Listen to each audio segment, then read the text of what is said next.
സർക്കാർ ജീവനക്കാരുടെ സാലറിയിൽ നിന്നും ടാക്സ് ഈടാക്കുന്നുണ്ടെങ്കിലും അത് ഇൻകം ടാക്സ് ഡിപ്പാർട്ട്മെന്റിനെ അറിയിക്കുന്നതിന് വേണ്ടി നമ്മൾ ഓരോ 3 മാസം കൂടുമ്പോഴും നമ്മൾ TDS ഫയൽ ചെയ്യാറുണ്ട്. അപ്പം TDS ഫയൽ ചെയ്യുമ്പോൾ നമുക്ക് കുറച്ച് പുതിയ അപ്ഡേഷൻസ് ഒക്കെ നമുക്ക് ഈ ഒരു പുതിയ ഇപ്പൊ 2026 മുതൽ വന്നിട്ടുണ്ട്. അപ്പൊ അതിനെ പറ്റിയുള്ള ഒരു വീഡിയോ ആണ്. നമുക്ക് ആദ്യമായിട്ട് ഇത് എങ്ങനെയാണ് നമുക്ക് ഇത് ചെയ്യുന്നതിന് മുമ്പായിട്ട് കുറച്ച് കാര്യങ്ങളൊക്കെ നിങ്ങൾക്ക് എല്ലാവർക്കും അറിയാവുന്ന പോലെ തന്നെ നിങ്ങൾ വർഷങ്ങളായിട്ട് ചെയ്തുകൊണ്ടിരിക്കുന്ന ആൾക്കാരായിരിക്കും. എന്നിരുന്നാലും പുതിയ ആൾക്കാർക്ക് വേണ്ടി പറയുകയാണ്. നമുക്ക് കുറച്ച് കാര്യങ്ങളൊക്കെ നമുക്കിത് കളക്ട് ചെയ്ത് വെച്ചിട്ട് വേണം ഈ ഒരു സംഭവം ചെയ്യാനായിട്ട്. നമുക്ക് 4 ക്വാർട്ടറായിട്ടാണ് നമ്മളിത് ചെയ്യുന്നത്. ആദ്യം ശ്രദ്ധിക്കേണ്ട കാര്യം നമ്മൾ 4 ക്വാർട്ടറായിട്ടാണ് ചെയ്യുന്നത്. അപ്പം 4 ക്വാർട്ടറായിട്ട് ചെയ്യുന്നതിന് വേണ്ടിയിട്ട് നമ്മൾ കുറച്ച് കാര്യങ്ങൾ, അതായത് ഫസ്റ്റ് ക്വാർട്ടറിൽ ചെയ്യുന്ന കാര്യങ്ങൾ, ഫസ്റ്റ് ക്വാർട്ടറിൽ ഇത് സാമ്പത്തിക വർഷമാണ്, കലണ്ടർ ഇയർ അല്ല. അപ്പം നമ്മൾ മാർച്ചിൽ തുടങ്ങിയ മാർച്ചിൽ സാലറി തൊട്ടാണ് തുടങ്ങുന്നത്. മാർച്ച് എന്ന് പറയുന്നത് നമ്മൾ ഫിനാൻഷ്യൽ ഇയർ തുടങ്ങുന്നത് ഏപ്രിൽ 1 നമ്മൾ മാർച്ചിൽ സാലറി ഏപ്രിലാണ് വാങ്ങുന്നത്. അതുകൊണ്ട് മാർച്ചിൽ സാലറി തൊട്ടാണ് ഇത് കണക്ക് വരുന്നത്. അപ്പം ഏപ്രിൽ മെയ് ജൂൺ ഈ ഒരു 3 മാസത്തെ കണക്കാണ് ഫസ്റ്റ് ക്വാർട്ടറിൽ നമ്മൾ ചെയ്യുക. അപ്പൊ ഫസ്റ്റ് ക്വാർട്ടറിൽ എങ്ങനെയാണ് ഇത് ചെയ്യുന്നതെന്നുള്ളതാണ് നമ്മൾ നോക്കുന്നത്. അപ്പൊ നമ്മൾ കണക്കെടുക്കുമ്പോൾ നമ്മൾ എപ്പോഴും മാർച്ച് ഏപ്രിൽ മെയ് ഈ 3 മാസത്തെ ശമ്പള വിവരങ്ങളാണ് നമ്മൾ നിങ്ങളുടെ ഓഫീസിലെ സാലറി വഴി പിടിച്ചിട്ടുള്ള ഇത് കണക്ക് നമ്മൾ എടുത്തു വെക്കേണ്ടത്. അപ്പോൾ ആ കണക്ക് എടുക്കുന്നതിന് വേണ്ടിയിട്ട് നിങ്ങൾ സ്പാർക്ക് ഓപ്പൺ ചെയ്ത് കഴിഞ്ഞാൽ നിങ്ങൾ ആ ഈ പറഞ്ഞ മാസങ്ങളിൽ സാലറി മാറിയിട്ടുള്ള ടാക്സ് ഈടാക്കിയിട്ടുള്ള ജീവനക്കാരുടെ സ്റ്റേറ്റ്മെന്റ് എടുത്തു കഴിഞ്ഞാൽ ടാക്സ് ആർക്കൊക്കെ ഈടാക്കിയിട്ടുണ്ടെന്ന് അറിയാൻ പറ്റും. അപ്പോൾ അവരുടെ പാൻ നമുക്ക് ആവശ്യമുണ്ട്. പിന്നെ നമുക്ക് ഓഫീസിൽ കുറച്ച് ടാൻ മറ്റു കാര്യങ്ങളൊക്കെ നിങ്ങൾക്ക് ആവശ്യമുണ്ട്. അതെല്ലാം കളക്ട് ചെയ്യണം. അപ്പം നമ്മൾ വീഡിയോയിലോട്ട് പറഞ്ഞു പോകുമ്പോഴത്തേക്ക് ആ കാര്യങ്ങളൊക്കെ നമ്മൾ പറഞ്ഞു പോകും.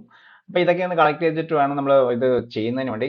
പിന്നെ ഇത് ചെയ്യുന്നതിന് മുമ്പായിട്ട് നമുക്ക് നമ്മൾ പിടിച്ച് അടച്ചിട്ടുള്ള കണക്ക് ട്രഷറി അപ്ഡേറ്റ് ചെയ്യുന്നുണ്ട്. ടാക്സിന്റെ ഇൻകം ടാക്സ് ഇതിലേക്ക് വന്നിട്ടുണ്ടോ എന്ന് അറിയാനായിട്ട് നമുക്കൊന്ന് ചെക്ക് ചെയ്യേണ്ടത്. ഈ കണക്കുകളെല്ലാം ട്രഷറി അപ്ഡേറ്റ് ചെയ്തിട്ടുണ്ടോ എന്നുള്ളത് നമ്മൾ പരിശോധിക്കേണ്ടതുണ്ട്. അപ്പം അതിന് പറയുന്ന വിൻവ്യൂ എന്നാണ് പറയുന്നത്. വിൻവ്യൂവിലാണ് ഇത് കയറി നമ്മൾ ചെയ്ത് നോക്കുന്നത്. വിൻവ്യൂ നമ്മൾ നേരത്തെ ചെയ്തുകൊണ്ടിരുന്നത് വ്യത്യസ്തമായിട്ട് നമ്മളിപ്പം ട്രേസസ് പോർട്ടൽ ലോഗിൻ ചെയ്തിട്ട് വേണം ഇതൊന്ന് ചെക്ക് ചെയ്യാനായിട്ട്. നമുക്ക് അതൊക്കെ എങ്ങനെയാണ് ഇത് ചെയ്യുന്നതെന്നുള്ളത് നമുക്ക് ഡീറ്റെയിൽ ആയിട്ട് നോക്കാം.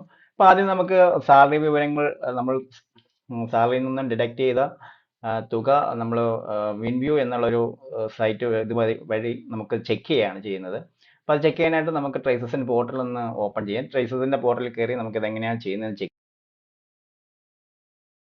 നമ്മൾ ട്രേസസ് പോർട്ടൽ കയറുന്നതിനായിട്ട് നിങ്ങൾ ഗൂഗിൾ എടുത്തിട്ട് ട്രേസസ് എന്ന് ടൈപ്പ് ചെയ്ത് കൊടുക്കുക. അപ്പം ട്രേസസ് ടൈപ്പ് ചെയ്ത് കൊടുത്ത് എൻ്റർ പറയുമ്പോഴത്തേക്ക് നമുക്ക് ഇങ്ങനെ ഒരു പേജിലേക്ക് വരും. അപ്പം ഇതിൽ നമുക്ക് TDS റെക്കൺസിലേഷൻ എന്നുള്ളൊരു ഓപ്ഷൻ നിങ്ങൾക്ക് ക്ലിക്ക് ചെയ്യാം. അപ്പം ക്ലിക്ക് ചെയ്ത് കിട്ടുമ്പോൾ നമുക്ക് കിട്ടുന്ന ഒരു പേജാണ് ഈ ഒരു വിൻഡോ. ഈ ഒരു വിൻഡോയിലാണ് നമ്മൾ ഇതൊന്ന് പരിശോധിക്കുന്നത്. അതിനായിട്ട് നിങ്ങളൊന്ന് ലോഗിൻ ചെയ്യേണ്ടതുണ്ട്. ഞാനിപ്പോൾ ഒന്ന് ലോഗിൻ ചെയ്യാണ്. ഇതിപ്പം നിങ്ങളുടെ യൂസറായിട്ട് ഉപയോഗിക്കുന്നത് നിങ്ങളുടെ ടാൻ ആണ്. നിങ്ങൾ നേരത്തെ രജിസ്റ്റർ ചെയ്തിട്ടുള്ള ആ ടാനും നിങ്ങളുടെ പാസ്വേഡ് ഉപയോഗിച്ചിട്ടൊന്ന് നിങ്ങളൊന്ന് ഡിഡക്റ്റ് ആയിട്ടുള്ള ഈ ലോഗിനിൽ കയറിയിട്ട് ഒന്ന് ലോഗിൻ ചെയ്യാം. അപ്പം ഞാനതൊന്ന് ലോഗിൻ ചെയ്തിട്ട് നമുക്ക് ആ ഒരു പേജിലേക്ക് പോവാം. ഞാനിവിടെ യൂസർ ഐഡിയും പാസ്വേഡും കൊടുത്തു. അതിനുശേഷം ലോഗിൻ എന്ന് ലോഗിൻ ചെയ്യുകയാണ്. നമുക്കൊന്ന് ലോഗിൻ ചെയ്ത് നോക്കാം. നമ്മളിവിടെ ലോഗിൻ ചെയ്ത് വന്നിട്ടുണ്ട്. ഇപ്പൊ ഇവിടെ നിങ്ങൾ എടുക്കേണ്ട ഓപ്ഷൻ എന്ന് പറയുന്നത് ഇവിടെ ചെല്ലാൻ മാനേജ്മെന്റ് എന്നൊരു ഓപ്ഷൻ കാണാൻ പറ്റും. അത് ക്ലിക്ക് ചെയ്യുമ്പോഴത്തേക്ക് നിങ്ങൾക്ക് ഇവിടെ ചെക്ക് ചെല്ലാൻ ബാർ ബിംസ് സ്റ്റാറ്റസ് എന്നുള്ള ഓപ്ഷൻ കാണാൻ കഴിയും. നിങ്ങൾ ജസ്റ്റ് ഇതിനകത്തൊന്ന് ക്ലിക്ക് ചെയ്യും. ഇത് ക്ലിക്ക് ചെയ്ത് കഴിഞ്ഞിട്ടാണ് നമ്മൾ ഇത് ചെക്ക് ചെയ്യുന്നത്. അപ്പോൾ എടുക്കേണ്ട ഓപ്ഷൻ ചെല്ലാൻ മാനേജ്മെന്റ്, അതിന് സബ്മിനുമായിട്ട് ചെക്ക് ചെല്ലാൻ എന്നുള്ള ഓപ്ഷൻ സെലക്ട് ചെയ്യും. ഞാനിവിടെ ചെക്ക് ചെല്ലാൻ ബിൻ സ്റ്റാറ്റസ് എന്നുള്ള ഓപ്ഷൻ ക്ലിക്ക് ചെയ്യാണ്. ഇപ്പൊ ഇവിടെ നിങ്ങൾക്ക് കാണാൻ കഴിയും ചെല്ലാൻ എന്നുള്ള ഓപ്ഷൻ കാണാൻ പറ്റും, നിങ്ങൾക്ക് ബിൻ എന്നുള്ള ഓപ്ഷൻ കാണാൻ പറ്റും. നിങ്ങൾ ജസ്റ്റ് ബിൻ എന്നുള്ള ഓപ്ഷൻ ക്ലിക്ക് ചെയ്യുക, അതിനുശേഷം പ്രൊസീഡ് പറയാം. അപ്പൊ ഇവിടെ നിങ്ങൾക്ക് bin particulars period of payment ഇങ്ങനെ 3 ഓപ്ഷൻ കാണാൻ പറ്റും. നിങ്ങൾ പീരീഡ് ഓഫ് പേയ്മെന്റ് എന്നുള്ള ഓപ്ഷൻ സെലക്ട് ചെയ്തിട്ട് നിങ്ങൾ പീരീഡ് കൊടുക്കുക. അപ്പൊ നമ്മുടെ ഫസ്റ്റ് ക്വാർട്ടർ എന്ന് ഉദ്ദേശിക്കുന്നത് ഏപ്രിൽ ടു ജൂൺ ആണ്. ഇപ്പൊ ഏപ്രിൽ ആണെങ്കിൽ നമ്മുടെ കണക്ക് വരുന്നത് നിങ്ങൾ ഓർക്കുക, നമ്മുടെ മാർച്ചിലെ സാലറിയിൽ കണക്കായിരിക്കും വരിക. അതിന്റെ കാരണം എന്താണെന്ന് വെച്ചാൽ മാർച്ചിൽ സാലറി മാറുന്നത് നമ്മൾ നെക്സ്റ്റ് മന്തായ 1/4/2026 ശേഷമായിരിക്കും. അപ്പൊ അതുകൊണ്ട് ഓരോ വർക്കിംഗ് ഡേയിലും വരുന്ന ആ ഒരു ഡേറ്റ് വെച്ചിട്ടായിരിക്കും വരിക. അപ്പൊ അതാണ് ഇവിടെ നിങ്ങൾ കൊടുക്കേണ്ടത്. കൊടുക്കുമ്പോൾ നിങ്ങളിവിടെ ഏപ്രിൽ ടു ജൂൺ തന്നെ കൊടുക്കുക. അതിനുശേഷം ഫ്രം ഡേറ്റും ഡ്യൂ ഡേറ്റും കൊടുത്ത് സെലക്ട് ഓപ്ഷനായിട്ട് അൺക്ലെയിംഡ് സെലക്ട് ചെയ്യണം. ക്ലെയിംഡ് അല്ല, അൺക്ലെയിംഡ് സെലക്ട് ചെയ്യുക. അതിനുശേഷം പ്രൊസീഡ് പറയാം. അപ്പൊ നിങ്ങൾക്ക് ഇവിടെ നിങ്ങളുടെ TDS നമുക്ക് ടാക്സ് പിടിച്ച ഈ പറഞ്ഞ നമ്മുടെ TDS പ്രകാരം വിൻവ്യൂവിൽ നമുക്ക് ഇതിനകത്ത് നോൺ സാലറിയും വരുന്നുണ്ട്, സാലറി ഡീറ്റെയിൽസും വരുന്നുണ്ട്. ഇത് ശരിയാണെന്നുണ്ടെങ്കിൽ നമുക്ക് ഈ ഒരു ഡീറ്റെയിൽസ് നമുക്കിത് ഡൗൺലോഡ് ചെയ്ത് വെക്കാം. നമുക്ക് ഈ ഒരു പേജ് നമുക്ക് പിന്നെ ആവശ്യമുണ്ട്. കാര്യം ഈ റെസിപ്റ്റ് നമ്പറും നമ്മുടെ ഈ ഒരു ഡേറ്റും നമ്മുടെ DDS സീരിയൽ നമ്പറും ഒക്കെ നമുക്ക് നമുക്ക് ആവശ്യമുണ്ട്. നമുക്കത് ആർപിയിൽ ചെയ്യുന്ന സമയത്ത് നമുക്കത് ചെയ്യേണ്ടതുണ്ട്. അപ്പോൾ അത് വേണമെങ്കിൽ നമുക്ക് ഡൗൺലോഡ് ചെയ്യാം. അതേപോലെ പുതിയൊരു മാറ്റം വന്നിട്ടുള്ളത് TDS സാലറി ഇപ്പോൾ എന്ന് പറയുന്നത് 138 നോൺ സാലറി എന്ന് പറഞ്ഞാൽ 140. അപ്പോൾ ആ ഒരു മാറ്റങ്ങൾ നമുക്ക് ഇവിടെ വന്നിട്ടുണ്ട്. പിന്നെ ഇത് ഡൗൺലോഡ് ചെയ്യാനായിട്ട് നിങ്ങൾക്ക് ഇവിടെ PDF ആയിട്ടോ ഒക്കെ ഡൗൺലോഡ് ചെയ്യാം. നമുക്കത് എക്സ്പോർട്ട് പറഞ്ഞു കഴിഞ്ഞാൽ ഇത് ഡൗൺലോഡ് ആവുന്നതായിരിക്കും. നമുക്ക് ഡൗൺലോഡ് ചെയ്ത് ഇതുപോലെ നിങ്ങൾക്ക് ഡീറ്റെയിൽസ് കാണാൻ കഴിയും. ഇപ്പൊ ഇങ്ങനെയാണ് നമ്മൾ TDS ചെയ്യുന്നത്. നമ്മൾ പിടിച്ചിട്ടുള്ള ടാക്സ് സ്റ്റേറ്റ്മെന്റുമായിട്ട്, അതായത് നമ്മുടെ സാലറി ടാക്സ് സ്റ്റേറ്റ്മെന്റുമായിട്ട് നമുക്കിത് ഒത്തു നോക്കാൻ പറ്റും. ഈ എമൗണ്ട് കറക്റ്റ് ആണെന്നുള്ളത് ശരിയാണെന്നുണ്ടെങ്കിൽ നിങ്ങൾക്ക് ധൈര്യമായിട്ട് ഈ ഒരു TDS ചെയ്യുന്നതിനായിട്ട് മുന്നോട്ട് പോകാം. അപ്പൊ ഈ ഒരു സാധനമാണ് നമ്മൾ ഫസ്റ്റിലെ കളക്ട് ചെയ്ത് വെക്കേണ്ടത്. അപ്പൊ നമുക്കിത് ഇവിടെ ആവശ്യമുണ്ട്. ഈ റെസിപ്റ്റ് നമ്പർ, DDS സീരിയൽ നമ്പറൊക്കെ നമുക്ക് അവിടെ ആവശ്യമുണ്ട്. അപ്പൊ ഇതൊന്ന് ഡൗൺലോഡ് ചെയ്ത് വെക്കുക. ഇത് നമുക്ക് ഈ ഡൗൺലോഡ് ചെയ്തിരിക്കുന്നതാണെങ്കിൽ നമുക്ക് കോപ്പി പേസ്റ്റ് ചെയ്തിട്ട് നമുക്ക് RPO ചെയ്യുമ്പോഴത്തേക്ക് അത് ഉപയോഗിക്കാൻ പറ്റും. നമുക്കിനി TDS ചെയ്യുന്നതിനായിട്ട് നമ്മൾ ആദ്യം മനസ്സിലാക്കേണ്ട ഒരു കാര്യം, നമ്മുടെ RPO ഇത് ചെയ്യണമെന്നുണ്ടെങ്കിൽ നമ്മുടെ കമ്പ്യൂട്ടറിൽ ജാവ ഇൻസ്റ്റാൾ ചെയ്തിരിക്കണം. എന്നാൽ മാത്രമേ നമ്മുടെ RPOന്റെ ആ സോഫ്റ്റ്വെയർ വർക്ക് ചെയ്യത്തുള്ളൂ. ഇല്ലെന്നുണ്ടെങ്കിൽ അത് വർക്ക് ചെയ്യില്ല.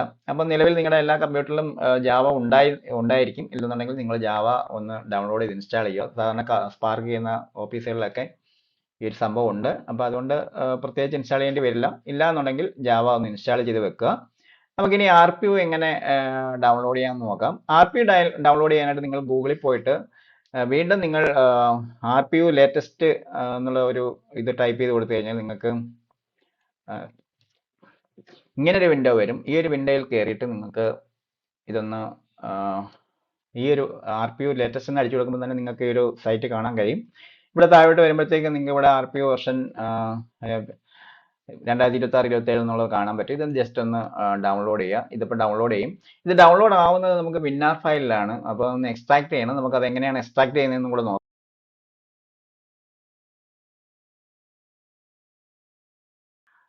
ഞാനിവിടെ TDSന്റെ RPO വെർഷൻ ഡൗൺലോഡ് ചെയ്തു. ഇത് കിടക്കുന്നത് നമ്മൾ വിന്നാർ ഫയലിലാണ്.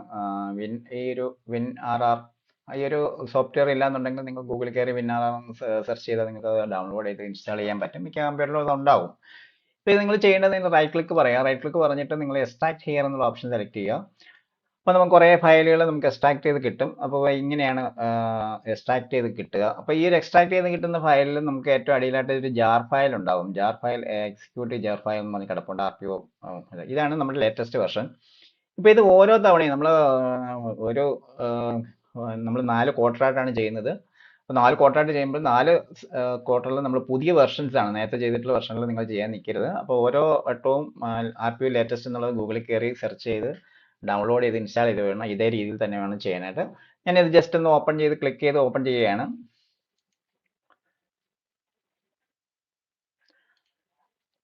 അപ്പോൾ നമുക്ക് ഇങ്ങനെ ഈ ഒരു രീതിയിലേക്കാണ് ഇത് വരിക. അപ്പോൾ ഇത് ആണ് നമ്മുടെ ഈ ഒരു സോഫ്റ്റ്വെയറിലാണ് നമ്മൾ ഈ TDS ഫയൽ ചെയ്യാനായിട്ട്, TDS ചെയ്യാനായിട്ട് നമ്മൾ ചെയ്യുന്ന ഒരു ഓപ്ഷൻ. ഇപ്പോൾ ഇവിടെ ശ്രദ്ധിക്കേണ്ട കേസ്, നമുക്ക് നേരത്തെ നിന്ന് വ്യത്യസ്തമായിട്ട് നമുക്കിവിടെ ഈ വർഷം മാറ്റങ്ങൾ വന്നിട്ടുണ്ട്. അപ്പോൾ TDS സ്റ്റേറ്റ്മെന്റ് സാലറി എന്നുള്ളത് 24Q വന്നിട്ടുള്ള ഫോം നമ്പർ 138. നമുക്ക് പ്രധാനമായിട്ടും 2 കാര്യങ്ങളാണ് വരിക. ഒന്ന് നോൺ സാലറി പേയ്മെന്റും ഒന്ന് സാലറി സ്റ്റേറ്റ്മെന്റും ആണ്. 26Q നമ്മൾ 24Q ആണ് നമ്മൾ ഓഫീസിൽ ഫോം പ്രധാനമായിട്ട് ചെയ്യുക. അപ്പോൾ 26Q ആണ് ചെയ്യുന്നതെങ്കിൽ ഫോം 140 അല്ലെങ്കിൽ 138 എന്നുള്ളത് നിങ്ങൾ സെലക്ട് ചെയ്ത് ചെയ്യേണ്ടി വരും. അപ്പോൾ ഇവിടെ നമ്മൾ ഫോം നമ്പർ സെലക്ട് ചെയ്യുന്നത് നമുക്ക് 138 ആണ്. 138 സെലക്ട് ചെയ്തിട്ട് നമുക്ക് ഇവിടെ 2 ഓപ്ഷൻ കാണാൻ പറ്റുന്നുണ്ട്. റെഗുലർ ഉണ്ട്, കറക്ഷൻസ് ഉണ്ട്. കറക്ഷൻസ് ഉദ്ദേശിക്കുന്നത് നമ്മൾ ഒരു തവണ ഇത് അപ്ലോഡ് ചെയ്ത സംഭവം എന്തെങ്കിലും നമ്മൾ അവരുടെ സൈറ്റിൽ എന്തെങ്കിലും ടെക്നിക്കൽ ഇഷ്യൂ ഇന്ന കംപ്ലൈന്റ് ഉണ്ടെന്ന് പറഞ്ഞിട്ട് നമുക്ക് റിപ്പോർട്ട് ചെയ്യുന്ന സമയത്ത് നമ്മൾ അത് ഡൗൺലോഡ് ചെയ്തിട്ട് നമ്മൾ കറക്ഷൻ ചെയ്യേണ്ടി വരും. ഇനി ഓപ്പൺ തൊട്ട് താഴെയായിട്ട് ഓപ്പൺ സേവ്ഡ് റെഗുലർ ഫയൽ എന്നുള്ള ഓപ്ഷൻ ചോദിക്കുന്നുണ്ട്. നമ്മൾ ഇത് ചെയ്ത് തുടങ്ങി കുറച്ച് കഴിഞ്ഞ് നമ്മൾ നിർത്തി വെച്ചിട്ട് വീണ്ടും നമുക്കത് വീണ്ടും ചെയ്യാനായിട്ട് നമ്മൾ ചെയ്ത പാർട്ട് വെച്ചിട്ട് നമുക്ക് സേവ് ചെയ്ത് വെച്ചിട്ട് വീണ്ടും ഓപ്പൺ ചെയ്ത് ചെയ്യാൻ പറ്റും. അതിനാണ് ഓപ്പൺ സേവ്ഡ് റെഗുലർ ഫയൽ. ഞാനിപ്പോൾ അത് പുതിയതായിട്ട് ചെയ്യുന്നത് കൊണ്ട് ക്ലിക്ക് കണ്ടിന്യൂ ആണ് ചെയ്യുന്നത്. അപ്പം നമ്മൾ ക്ലിക്ക് കണ്ടിന്യൂ ചെയ്യുന്നു. അപ്പം നമുക്ക് കിട്ടുന്ന വിൻഡോ ഇങ്ങനെയാണ്. ഏറ്റവും അടിയിലായിട്ട് നമുക്കിവിടെ നമുക്ക് ഇതിൽ ഫോം ചെല്ലാൻ അനക്സർ 1 ഈ ഒരു 3 കാര്യങ്ങളാണ് നമുക്ക് ചെയ്യേണ്ടത്. അപ്പം Q3 വരെ നമുക്ക് ഈ ഒരു 3 കാര്യങ്ങൾ മാത്രം 3 ഭാഗങ്ങൾ മാത്രമേ നമുക്ക് ഫില്ല് ചെയ്യാനുണ്ടാവുള്ളൂ. 4ാമത്തെ ക്വാർട്ടറിൽ മാത്രമാണ് നമുക്ക് അനക്സർ 2 കൂടെ കയറി വരും. അതായത് ആ ക്വാർട്ടറിൽ മൊത്തം ജീവനക്കാരുടെ ഡീറ്റെയിൽസ് എൻ്റർ ചെയ്യാനായിട്ട് എക്സ്ട്രാ ഫോം കൂടെ നമുക്ക് Q4 നമ്മൾ സെലക്ട് ചെയ്യുന്ന സമയത്ത് വരും. അപ്പം ഇനി നമുക്ക് ഫസ്റ്റ് ഫോം ഫില്ല് ചെയ്യണം, അത് കഴിഞ്ഞിട്ട് ചെല്ലാൻ ഫില്ല് ചെയ്യണം, അത് കഴിഞ്ഞിട്ട് നമ്മൾ ഫസ്റ്റ് സെലക്ട് ചെയ്തിട്ട് ആൻസർ 1 സെലക്ട്. നമുക്കിത് ഓരോ പാർട്ടായിട്ട് നമുക്കിത് എങ്ങനെയാണ് സെലക്ട് ചെയ്ത് ചെയ്യേണ്ടതെന്നുള്ളത് നോക്കാം. ഞാൻ ഈ ഫസ്റ്റ് പാർട്ടിൽ നമുക്കിവിടെ പാർട്ട് എ ചെയ്യേണ്ടതുണ്ട്. അത് കാരണം പാർട്ട് ഡിറക്ഷൻസ് പർട്ടിക്കുലേഴ്സ് ഓഫ് ഡിറക്ടറിന്റെ ഡീറ്റെയിൽസ് ചെയ്യാനുണ്ട്. അപ്പൊ ഇതിനകത്ത് നമുക്ക് ശ്രദ്ധിക്കേണ്ട നമുക്ക് അറിയാൻ വയ്യാത്ത കാര്യങ്ങളൊന്നും തന്നെ ഇല്ല. അപ്പം നമ്മൾ ആദ്യം സെലക്ട് ചെയ്ത ഫോം 3യുടെ വ്യത്യാസം മാത്രമേ ഉള്ളൂ. നേരത്തെ നിന്ന് വ്യത്യസ്തമായി ഒരു മാറ്റം അവിടെ മാത്രമേ കാണുന്നുള്ളൂ.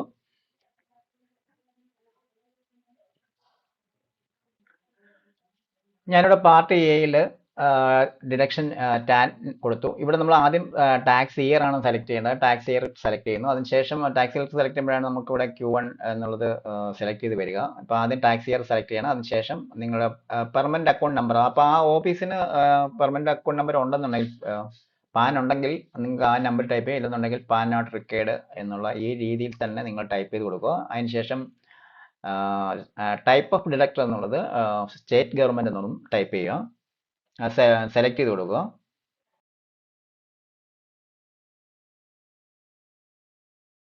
ഇനി സെക്കൻഡ് പാർട്ടിലെ പർട്ടിക്കുലേഴ്സ് ഓഫ് ഡിഡക്ടർ ആണ്. ഞാനത് ഫില്ല് ചെയ്തു. ആദ്യം ചോദിക്കുന്ന നെയിം ആണ്, നമ്മുടെ ഓഫീസിന്റെ പേരാണ് അവിടെ കൊടുക്കേണ്ടത്. അത് കഴിഞ്ഞിട്ട് സ്റ്റേറ്റ് സെലക്ട് ചെയ്യുക, അതിനുശേഷം നിങ്ങളുടെ പോസ്റ്റ് ഓഫീസ് സെലക്ട് ചെയ്യുക, അത് കഴിഞ്ഞിട്ട് ഏരിയ സെലക്ട് ചെയ്യുക, അതിനുശേഷം നിങ്ങളുടെ പോസ്റ്റ് ഓഫീസിന്റെ പിൻകോഡ് സെലക്ട് ചെയ്യുക. അതിനുശേഷം കൺട്രി, കോൺടാക്ട് നമ്പർ, നിങ്ങളുടെ ലാൻഡ് ഫോൺ നമ്പർ ഇവിടെ കൊടുക്കുക. അതിനുശേഷം അക്കൗണ്ട് ഐഡന്റിഫിക്കേഷൻ നമ്പർ എന്ന് ചോദിക്കുന്നുണ്ട്, AIN account office identification number എന്നാണ്. അത് നിങ്ങൾക്ക് ഓരോ ട്രഷറിക്കാരും നിങ്ങൾക്ക് അറിയില്ല എന്നുണ്ടെങ്കിൽ ട്രഷറി തിരക്കി കഴിഞ്ഞാൽ അവർ ആ AIN നമ്പർ പറഞ്ഞു തരും. മിക്കവർക്കും എല്ലാവർക്കും അറിയാവുന്ന കാര്യങ്ങളാണ്. അതിനുശേഷം GST ചോദിക്കുന്നുണ്ട്. ഇതൊന്നും മാൻഡേറ്ററി ഫീൽഡ് മാത്രം നിങ്ങൾ ഫില്ല് ചെയ്താൽ മതിയാവും. അതിനുശേഷം തൊട്ട് വലത് സൈഡിലായിട്ട് നിങ്ങളെ ബിൽഡിങ്ങിന്റെ നമ്പർ ചോദിക്കുന്നുണ്ട്, അത് ഫില്ല് ചെയ്ത് കൊടുക്കണം. അതിന് തൊട്ട് താഴെയായിട്ട് വന്നിട്ട് നിങ്ങൾക്ക് റോഡ്, സ്റ്റേറ്റ്, ഡിസ്ട്രിക്റ്റ് ഒക്കെ നിങ്ങൾക്ക് കൊടുക്കാവുന്നതാണ്. അതിനുശേഷം സ്റ്റേറ്റ് സെലക്ട് ചെയ്യുക, അതിനുശേഷം നിങ്ങളുടെ മെയിൽ ID. ഈ ഇൻറ്റു കൊടുത്തിരിക്കുന്ന എല്ലാം മാൻഡേറ്ററി ഫീൽഡ് ആണ്, അതെല്ലാം ഒന്ന് സെലക്ട് ചെയ്ത് ചെയ്യുക. ഇനി തേർഡ് പാർട്ടിലേക്ക് വന്നു കഴിഞ്ഞാൽ particulars of person responsible in deduction, അതായത് ടാക്സ് പിടിച്ച ഓഫീസറുടെ ഡീറ്റെയിൽസ് ആണ്. അതായത് നമ്മുടെ ഓഫീസിലെ DDയുടെ പേരും ഡീറ്റെയിൽസ് ഒക്കെയാണ് ചോദിക്കുന്നത്. അപ്പോൾ ഇതിനകത്ത് നമുക്ക് ഈ ഡീറ്റെയിൽസ് ഒന്ന് കൊടുക്കേണ്ടി വരും. അപ്പം ഇതിനകത്ത് നമുക്ക് സംശയങ്ങളൊന്നുമില്ല. ഇതിനകത്ത് നമ്മുടെ നെയിം, ഡെസിഗ്നേഷൻ, മറ്റു കാര്യങ്ങൾ ചോദിക്കുന്നുണ്ട്. അത് കഴിഞ്ഞിട്ട് നേരത്തെ നിങ്ങൾ ഇത് അതായത് നമ്മൾ നേരത്തെ ഈ TD സ്റ്റേറ്റ് ഉണ്ടെന്നുണ്ടെങ്കിൽ യെസ് പറയുക. അപ്പോൾ വലത് സൈഡിലായിട്ട് നമുക്ക് അതിന്റെ റെസീറ്റ് നമ്പർ കൊടുക്കേണ്ടി വരും. അപ്പോൾ യെസ് പറഞ്ഞിട്ട് നിങ്ങൾ ആ നമ്പരോട് കൊടുത്തിട്ട് നിങ്ങൾ ഇവിടെ സേവ് എന്നുള്ള ഓപ്ഷൻ ചെയ്യുക. അപ്പോൾ ഫസ്റ്റ് പാർട്ട് നമ്മൾ ഈ ഒരു ഫോം കംപ്ലീറ്റ് ചെയ്തതിനു ശേഷം നമ്മളിവിടെ സേവ് പറഞ്ഞിട്ടാണ് നമ്മൾ നെക്സ്റ്റ് പേജിലേക്ക് പോവുക. അപ്പോൾ സേവ് പറഞ്ഞു കഴിഞ്ഞാൽ നിങ്ങൾക്ക് ഒരു ഫോൾഡറിലേക്ക് ഈ ഒരു ഫയൽ സേവ് ചെയ്ത് വെക്കുക. അതിനുശേഷം എപ്പോൾ വേണമെങ്കിലും നിങ്ങൾക്ക് ഇത് ഓപ്പൺ ചെയ്തിട്ട് ആ ഫയൽ ഓപ്പൺ ചെയ്തിട്ട് ഈ ഒരു പാർട്ട് നമുക്ക് പിന്നെ ഫില്ല് ചെയ്യാനായിട്ട് നിൽക്കേണ്ട. അപ്പോൾ ഒരു പാർട്ട് കംപ്ലീറ്റ് ചെയ്ത് കഴിഞ്ഞാൽ നമുക്ക് അടുത്ത ചെല്ലാനിലേക്ക് പോവാം. അപ്പോൾ ഞാൻ ഈ ഒരു ഭാഗം നമുക്ക് സേവ് ചെയ്യാണ്. നമ്മൾ സേവ് ക്ലിക്ക് ചെയ്തു. അപ്പോൾ എവിടെയാണ് ഡൗൺലോഡ് ചെയ്യുന്നതെന്ന് ചോദിക്കുന്നുണ്ട്. അപ്പോൾ നിങ്ങൾ എവിടെയാണ് നിങ്ങൾ ഡൗൺലോഡ് ചെയ്യാൻ ഉദ്ദേശിക്കുന്ന ആ ഒരു ഫോൾഡർ ക്രിയേറ്റ് ചെയ്തിട്ട് നിങ്ങൾ അതൊന്ന് ഡൗൺലോഡ് ചെയ്യുക. ഞാനിവിടെ ഒരു ന്യൂ ഫോൾഡറിലേക്കാണ് ഇത് ഡൗൺലോഡ് ചെയ്യുന്നത്. അപ്പോൾ ആ രീതിയിൽ നിങ്ങൾക്കും നമുക്ക് പെട്ടെന്ന് മനസ്സിലാക്കാൻ പറ്റും. നമ്മൾ Q1 ആണ് ചെയ്യുന്നത്. അപ്പോൾ ഒരു ഇതിലേക്ക് നിങ്ങൾ സേവ് ചെയ്യുക. അപ്പോൾ നമ്മൾ സക്സസ്ഫുള്ളി, അതായത് നമ്മൾ ഇപ്പം നേരത്തെ ചെയ്ത ഫയൽ നമ്മളിപ്പോൾ സേവ് ആയിട്ടുണ്ട്. നമുക്കിനി നെക്സ്റ്റിലേക്ക് പോവാം. അപ്പോൾ ഫസ്റ്റ് ഫയൽ സേവ് ചെയ്തു. ഇനി നമുക്ക് ജസ്റ്റ് ചെല്ലാനിലേക്ക് പോവാം. ചെല്ലാൻ എടുക്കുമ്പോൾ കിട്ടുന്ന ഒരു പേജാണ് ഈ ഒരു വിൻഡോ. നമ്മൾക്കിവിടെ കോളങ്ങളൊന്നും ബ്ലാങ്ക് ആയിട്ടാണ് കിടക്കുന്നത്. ഇവിടെ കോളങ്ങളൊന്നും കാണുന്നില്ല. നമുക്കിപ്പോൾ കോളങ്ങൾ ആഡ് ചെയ്യണം. ഏറ്റവും അടിയിലായിട്ട് നമുക്കിവിടെ ആഡ് റോസ് എന്നൊരു കാണാൻ പറ്റും. ആ ആഡ് റോസ് എന്നുള്ള ഓപ്ഷൻ നിങ്ങൾ ക്ലിക്ക് ചെയ്യാം. 4 ഓപ്ഷൻസ് ഇവിടെ കാണുന്നുണ്ട്. നമുക്ക് ക്രിയേറ്റ് ഫയൽ ഉണ്ട്, സേവ് ഉണ്ട്, ആഡ് റോസ് ഉണ്ട്. അപ്പോൾ ആഡ് റോസ് ഒന്ന് ക്ലിക്ക് ചെയ്യുക. അപ്പോൾ നിങ്ങൾക്ക് എത്ര റോസ് ഇതിനകത്ത് ചെയ്യണം എന്നാണ് ചോദിക്കുന്നത്. അപ്പോൾ നമ്മൾ ബിൻ വ്യൂ പരിശോധിച്ചപ്പോൾ, അതായത് നമ്മൾ ടാക്സി പിടിച്ചിട്ടുള്ള എമൗണ്ട് ട്രഷറിക്കാർ അപ്ഡേറ്റ് ചെയ്ത സമയത്ത് എത്ര റോ അവിടെ ഉണ്ടായിരുന്നു, അത്രയും റോയാണ് നമ്മൾ ഇവിടെ നോക്കേണ്ടത്. അപ്പോൾ നിങ്ങൾ നോർമലി നമുക്ക് 3 മാസത്തെ ഇതായതുകൊണ്ട് നമ്മൾ 3 എന്നുള്ളത് ടൈപ്പ് ചെയ്ത് കൊടുത്ത് ഓക്കെ പറയാം. അപ്പോൾ നമുക്ക് 3 റോ ഇതിനകത്ത് ഇൻസേർട്ട് ആയി വരുന്ന കാണാം. ഈ 3 റോയ്സിലാണ് നമ്മൾ നമ്മുടെ ഡീറ്റെയിൽസ് നമ്മൾക്ക് ഇവിടെ ആഡ് ചെയ്യേണ്ടത്. നമുക്ക് എങ്ങനെയാണ് ഇതിനകത്ത് കുറച്ച് കോളങ്ങൾ നമുക്ക് ഫില്ല് ചെയ്യേണ്ടതുണ്ട്, കുറച്ച് കോളങ്ങളൊക്കെ ഇതിനകത്ത് ഫെയിൽഡ് ആയിട്ടാണ് കിടക്കുന്നത്. നമുക്ക് എങ്ങനെയാണ് ഇത് ചെയ്യുന്നതെന്ന് നോക്കാം. അതിനായിട്ട് നമ്മൾ നേരത്തെ ബിൻവ്യൂ പരിശോധിച്ച ഡീറ്റെയിൽസ് നമ്മുടെ കയ്യിലുണ്ട്. ആ ഡീറ്റെയിൽസ് വെച്ചിട്ടാണ് നമ്മൾ ഇതിനകത്ത് എൻട്രി വരുത്തുക. ഇവിടെ നിങ്ങൾക്ക് ഫസ്റ്റ് 1, 2, 3 ഈ കോളങ്ങളിൽ നമുക്ക് ഒന്നും ചെയ്യേണ്ടതില്ല. പിന്നെ ഉള്ളത് നമുക്ക് നാലാമത്തെ കോളമാണ്. നാലാമത്തെ കോളമാണ്. അവിടെ ചോദിച്ചിരിക്കുന്ന ടോട്ടൽ ടാക്സ് ഡയറക്റ്റഡ് ആണ്. അപ്പോൾ നമ്മൾ വിൻവ്യൂ പരിശോധിച്ചപ്പം ഓരോ മാസവും പിടിച്ചിട്ടുള്ള എമൗണ്ട്, ടോട്ടൽ എമൗണ്ട്. അപ്പം വിൻവ്യൂ പരിശോധിച്ചപ്പോൾ നമുക്ക് നേരത്തെ നമ്മൾ അത് സേവ് ചെയ്ത് വെച്ച PDF ആയിട്ട് നമ്മൾ സേവ് ചെയ്ത് വെച്ചിട്ടുണ്ടായിരുന്നു. ആദ്യത്തെ ഇതിൽ 20,000, സെക്കൻഡിൽ 20,000, അങ്ങനെ 3 എൻട്രിയിലും നമുക്ക് 20,000 രൂപ വെച്ചിട്ടുള്ള ഡീറ്റെയിൽസ് വന്നിട്ടുണ്ട്. അപ്പോൾ ആ ഒരു 3 എൻട്രിയും നമുക്ക് 20,000 ഇവിടെ ടൈപ്പ് ചെയ്ത് കൊടുക്കാം. ഇപ്പം നിങ്ങൾ ഒരു റോ കംപ്ലീറ്റ് ചെയ്തിട്ട് സെക്കൻഡ് റോയിലോട്ട് പോയാൽ മതി. ഞാനിപ്പോൾ എളുപ്പത്തിന് വേണ്ടിയിട്ട് ഞാൻ 3 റോയെ ഒരുമിച്ച് കംപ്ലീറ്റ് ചെയ്യുന്നതേ ഉള്ളൂ. ഇങ്ങനെ ചെയ്ത് തെറ്റിക്കരുത്. നമ്മൾ 3 റോയും ഇതേപോലെ കംപ്ലീറ്റ് ചെയ്യുക. അപ്പോൾ ഓരോ റോ വെച്ചിട്ട് നമ്മൾ ഇതിനകത്ത് എൻട്രി ചെയ്യുക. അപ്പം അതിൽ കണ്ട ഇപ്പം ഇതിനകത്ത് ഞാൻ ചെയ്തിട്ടുള്ളത് 20,000 വെച്ചിട്ട് 3 മാസം ഞാൻ ആഡ് ചെയ്തു. ഓരോ റോ വെച്ചിട്ടാണ് ചെയ്യേണ്ടത്. ഞാൻ ഒന്നുകൂടെ എടുത്ത് പറയുന്നു. അത് കഴിഞ്ഞിട്ട് നിങ്ങൾ സെക്കൻഡ് റോയിലേക്ക് പോയാൽ മതി. അപ്പോൾ അത് തെറ്റിക്കരുത്. പിന്നെ അടുത്ത കോളം 5ഉം 6ഉം 7ഉം നിങ്ങൾ ഒന്നും ചെയ്യേണ്ട കാര്യം, നമുക്ക് ഇൻട്രസ്റ്റ്, ടോട്ടൽ ഫീ അങ്ങനെയുള്ള കാര്യങ്ങളൊന്നും വരുന്നില്ല.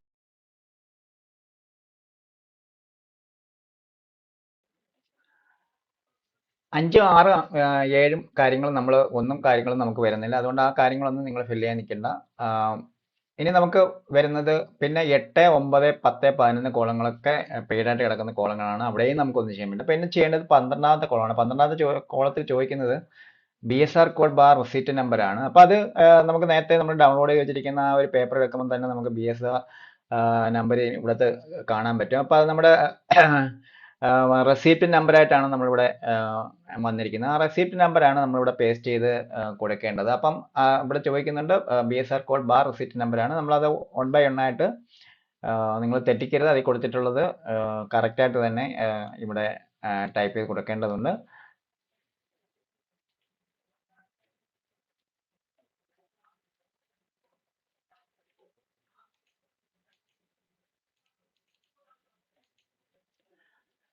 ഇപ്പൊ ഈ രീതിയിൽ നമ്മൾ ഇതിൽ നിങ്ങൾ കോപ്പി പേസ്റ്റ് ചെയ്യുമ്പോൾ ശ്രദ്ധിക്കുക, ഈ ഒരു ഫയൽ ഇങ്ങനെ കിടക്കുന്നുണ്ടാണ്. അപ്പൊ അതുകൊണ്ട് നിങ്ങൾ കോപ്പി പേസ്റ്റ് ചെയ്യുമ്പോൾ നിങ്ങൾക്ക് തെറ്റരുത്.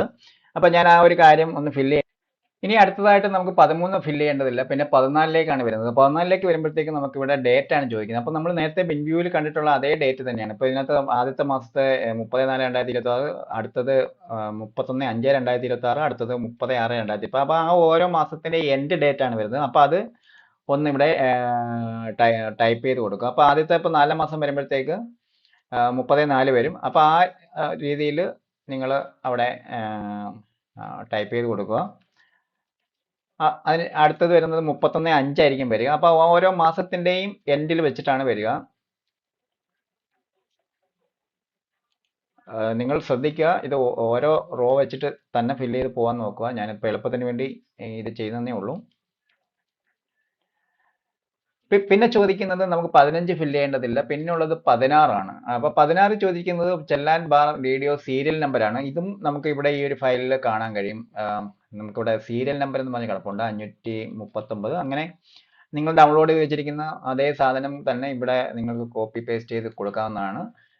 അപ്പോൾ അത് നോൺ സാലറി ഉണ്ടെങ്കിൽ അത് നോക്കിയിട്ട് വേണം ചെയ്യാനായിട്ട്. നോൺ സാലറിയുടെ ഇടയ്ക്ക് കയറി വരും. നമ്മൾ 3 റോയെ ആഡ് ചെയ്തിട്ടുള്ളൂ. ഇതിൽ 4 റോ കാണുന്നുണ്ട്. ഒന്ന് നോൺ സാലറി ആണ്, അതുകൊണ്ടാണ് അങ്ങനെ വന്നത്. അപ്പം അത് നിങ്ങൾ കോപ്പി പേസ്റ്റ് ചെയ്യുമ്പോൾ തെറ്റിക്കരുത്.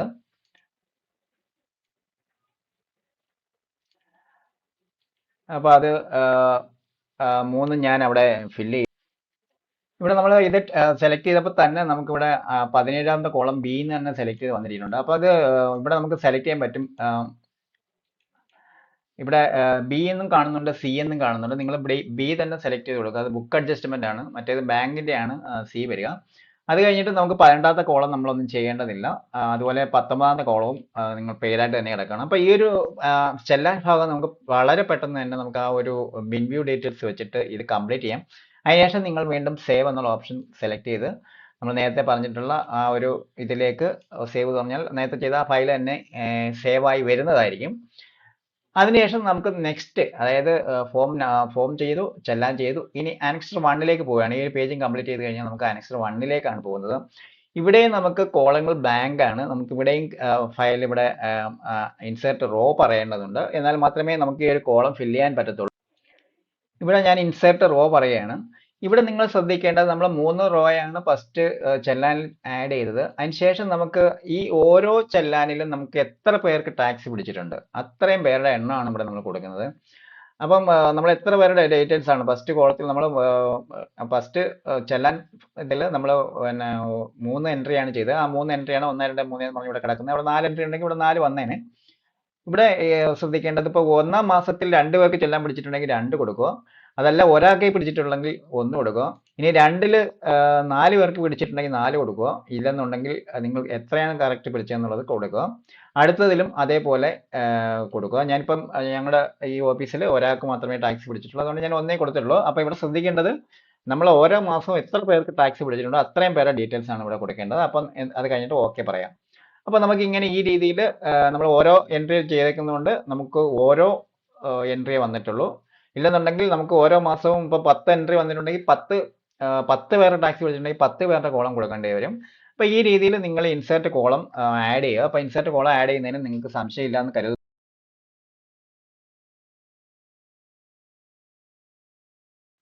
നമുക്കിവിടെ 23 കോളങ്ങളുണ്ട്. ഈ ഒരു റോയിൽ 23 കോളങ്ങളുണ്ട്. 23 കോളങ്ങളിൽ എല്ലാ കോളങ്ങളൊന്നും നമ്മൾ ഫില്ല് ചെയ്യേണ്ട. ചില കോളങ്ങളൊക്കെ ഫില്ല് ചെയ്യുമ്പോൾ ഓട്ടോമാറ്റിക്കലി നമ്മുടെ കോളങ്ങളൊക്കെ ഫില്ലായി വരുന്നതാണ്. ഇപ്പോൾ ഫസ്റ്റ് പാർട്ടിൽ 1 2 3 4 5 6 7 8 വരെയുള്ള കോളങ്ങൾ നമുക്ക് ഫില്ല് ചെയ്യേണ്ട. ഓട്ടോമാറ്റിക്കലി അത് ഫില്ലായി വന്നിട്ടുണ്ട്. പിന്നെ ഉള്ളത് 9ാമത്തെ കോളമാണ്. ഇവിടെ ചോദിക്കുന്നത് പിന്നെ പാനാണ്. ഓരോ എംപ്ലോയിയുടെയും പാനാണ്. അപ്പം നമ്മൾ തെറ്റാതെ ഇവിടെയാണ് നമുക്ക് കൂടുതൽ തെറ്റ് വരിക. നമ്മൾ ട്രേസസിൽ നമ്മളിത് അപ്ലോഡ് ചെയ്യുന്ന സമയത്ത് പാൻ തെറ്റിയിട്ടുണ്ടെങ്കിൽ മെയിനായിട്ട് തെറ്റുന്ന ഒരു സംഭവമാണ് ഇതാണ്. അപ്പം കറക്റ്റായിട്ട് ജീവനക്കാരൻ്റെ പാൻ ഇവിടെ കറക്റ്റായിട്ട് തന്നെ എൻ്റർ ചെയ്ത് കൊടുക്കുക. അതിനുശേഷം ആ എംപ്ലോയിയുടെ പെൻ കൊടുക്കണം. നെയിം ഓഫ് ദി അല്ല എംപ്ലോയിയുടെ പേര് കൊടുക്കണം. അതിനുശേഷം ആ എംപ്ലോയിയുടെ റെഫറൻസ് നമ്പറായിട്ട് അദ്ദേഹത്തിൻ്റെ പെന്നാണ് കൊടുക്കേണ്ടത്. ഇത്രയും കാര്യങ്ങൾ ഞാനൊന്ന് ഫില്ല് ചെയ്യാണ്.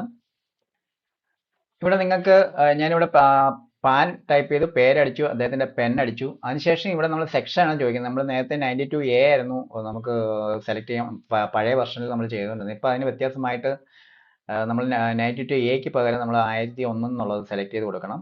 അപ്പൊ ഇത് തെറ്റിക്കരുത്. 1001 എന്നുള്ളതാണ് ഇവിടെ നമ്മൾ സെലക്ട് ചെയ്യുക.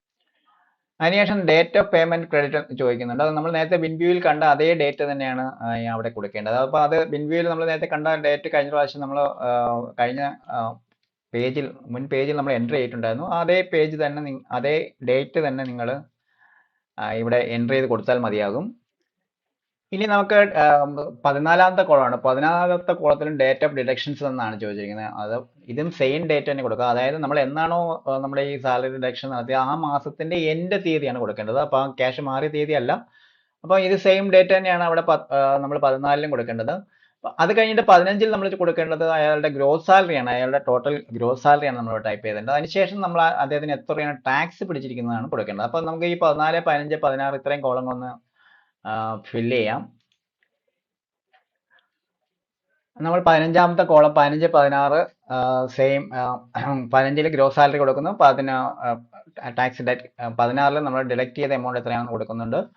അപ്പോൾ ഇത് കുറേ എംപ്ലോയീസ് ഉണ്ടെന്നുണ്ടെങ്കിൽ കുറേ എൻട്രികൾ ഇതിനകത്ത് ഉണ്ടാവും. ഇപ്പം ഞാനിപ്പോൾ ചെയ്യുന്നതിനകത്ത് ഒരു ഓഫീസേ ഉള്ളതായതുകൊണ്ട് അല്ല ഒരു ജീവനക്കാരനെ ഉള്ളതുകൊണ്ടാണ് ഒരു എൻട്രി മാത്രം കാണിക്കുന്നത്. അത് കഴിഞ്ഞ് 12ാമത്തെ കോളത്തിൽ സെയിം ഫിഗർ തന്നെ 16ൽ എന്താണോ വന്നത് ആ ഡെപ്പോസിറ്റ് തന്നെ അവിടെ കൊടുക്കുക. അതിനുശേഷം 20ലേക്ക് വരുമ്പോഴത്തേക്ക് ഡേറ്റ് ഓഫ് ഡെപ്പോസിറ്റ് ആണ്. അത് നമ്മൾ നേരത്തെ 14ാമത്തെ കോളത്തിൽ കൊടുത്ത അതേ ഡേറ്റ് തന്നെ കൊടുത്താൽ മതി. അതായത് ഏത് മാസമാണോ ആ മാസത്തിന്റെ എൻഡ് ഡേറ്റ് കൊടുക്കുക. അത് കഴിഞ്ഞ് 21, 22, 23 കാലങ്ങൾ നിങ്ങൾ ഒന്നും ചെയ്യേണ്ടതില്ല. നിങ്ങളിവിടെ ക്ലോസ് ചെയ്യാണ്. അപ്പം അത് കഴിഞ്ഞിട്ട് നിങ്ങൾ സേവ് പറയാം. അപ്പം ഈ ഒരു പാർട്ടും നമ്മൾ സേവ് ആയി. അപ്പം അത് ഫയൽ സക്സസ്ഫുള്ളി എന്ന് പറഞ്ഞൊരു ഓപ്ഷൻ വന്നിട്ടുണ്ട്. നമുക്കിപ്പോൾ ഫില്ല് ചെയ്ത ഫോം ചെല്ലാൻ അനക്സർ 1 ഇത്രയും കാര്യങ്ങൾ നമ്മൾ കോമൺ ആയിട്ട് TDS 1 ചെയ്യുമ്പോൾ Q1 ചെയ്യുമ്പോഴും Q2 ചെയ്യുമ്പോഴും Q3 ചെയ്യുമ്പോഴും ഈ കാര്യങ്ങളൊന്നും യാതൊരു മാറ്റവും ഇല്ല.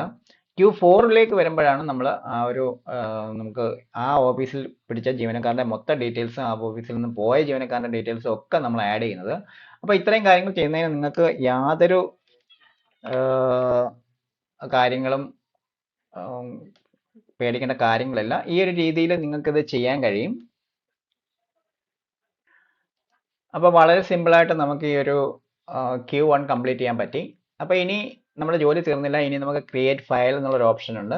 ആ ക്രിയേറ്റ് ഫയൽ ചെയ്തിട്ടാണ് നമ്മൾ ഈ ഒരു ഫയൽ ജനറേറ്റ് ചെയ്ത് നമുക്ക് സ്വന്തമായിട്ട് വേണമെങ്കിൽ അപ്ലോഡ് ചെയ്യാം. അതല്ലാന്നുണ്ടെങ്കിൽ നിങ്ങൾ ഏതെങ്കിലും ഫെസിലിറ്റേഷൻ സെൻറ്ററിൽ കൊടുത്തിട്ട് നമുക്ക് 50 രൂപയോ 100 രൂപയൊക്കെ കൊടുത്തു കഴിഞ്ഞിട്ട് അത് ആ എംപ്ലോയീസിൻ്റെ എണ്ണം അനുസരിച്ചിരിക്കും അതിൻ്റെ റേറ്റ് മേടിക്കും. അത് നമുക്ക് ആ എമൗണ്ട് ക്ലെയിം ചെയ്യാവുന്നതാണ്. ഈ ചെയ്യുന്ന വർക്കിനൊന്നും ഉള്ള കാശൊന്നും ക്ലെയിം ചെയ്യാൻ പറ്റില്ല. അപ്ലോഡ് ചെയ്യുന്നതിന് ഫീസ് നമുക്ക് ക്ലെയിം ചെയ്യാൻ പറ്റും. അപ്പോൾ ഇനി എങ്ങനെയാണ് ക്രിയേറ്റ് ഫയൽ ജനറേറ്റ് ചെയ്യുക എന്നുള്ളത് കൂടെ നോക്കാം.